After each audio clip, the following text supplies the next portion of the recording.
Britain's an Olympic superpower. I think that is a statement that is really weighed up by our success in this event, the world's biggest sporting event. Now, the Paris Games are still not over. There's about 4 or 5 days left. But today's medals have apparently pushed us over the 1,000 medals mark. Since the modern Olympics began in 1896, this country has achieved over 1,000 medals. That's astonishing. And it actually ranks Britain second, second to the United States. The Soviet Union got more, but it was a confederation of states as opposed to one nation state. I'm just going to read out the statistics. This is before Paris. The United States 2,959. They're going to surpass 3,000, which is a big milestone. The Soviet Union 1,204.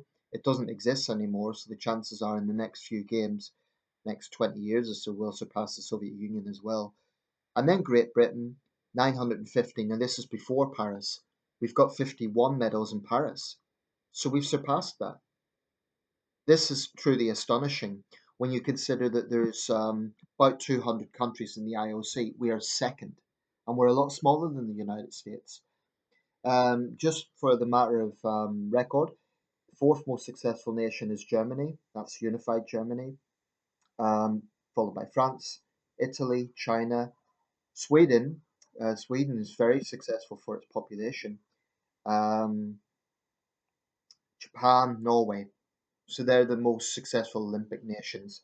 There are some big countries that have been lackluster. I mean, India, almost 1.5 billion people, and they're strangely way down on the medals list compared to, for example, China with a similar population.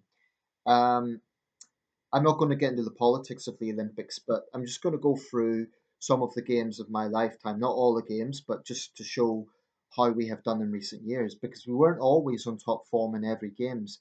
1996 Atlanta, we only got 15 medals, which comparatively isn't great.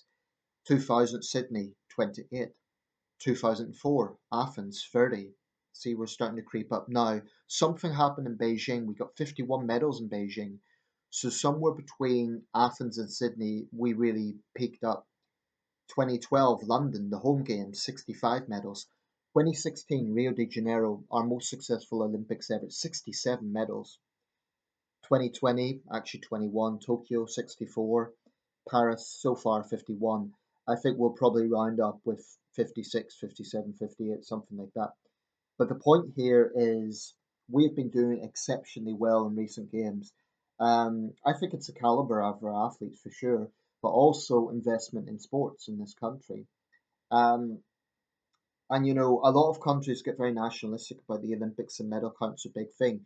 What I like about Britain is we're proud of it, we're patriotic, but there isn't a hyper nationalism that you would see, for example, in China, like this kind of face saving thing or this kind of shame thing if we don't get medals. But the point is, we're just good.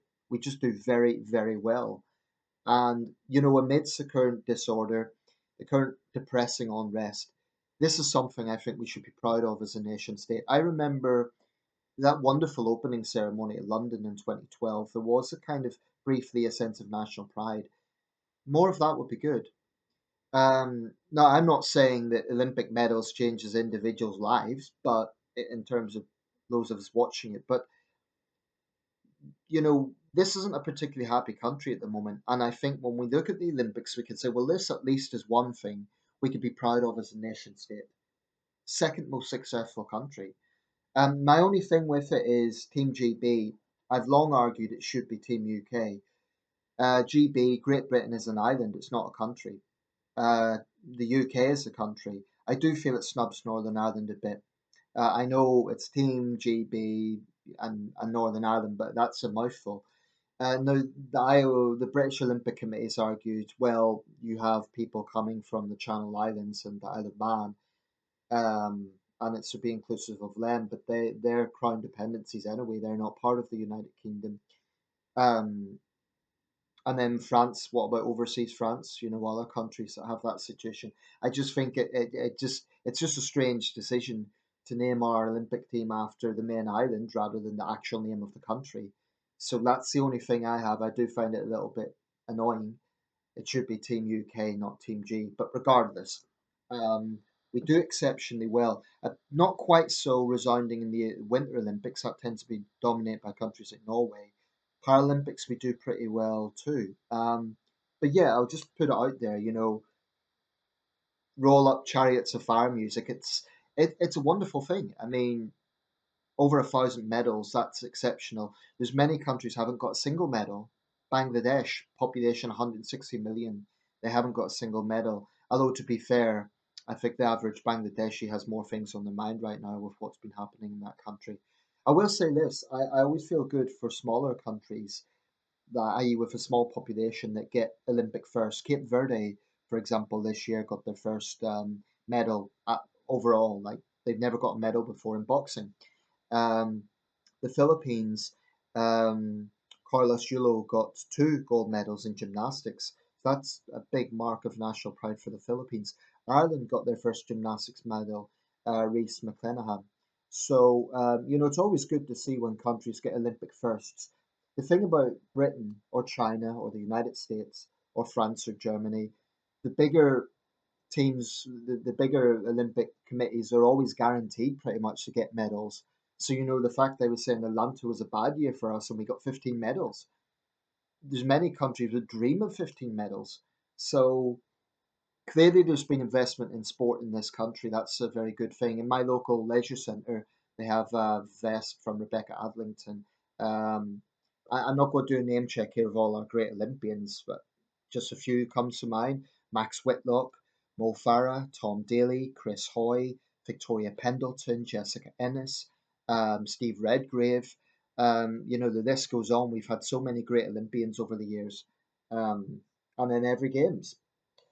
So anyway, I'll wrap this up, but often I make videos that are kind of looking at more cynical things or, things that aren't necessarily optimistic, but this is something we could be proud of. And I am. I make no apology for that. I am proud of Team GB. Well done to all of them. And these games aren't even over. So we've surpassed 1,000 medals. It's fantastic, you know, and we could truly be proud of this.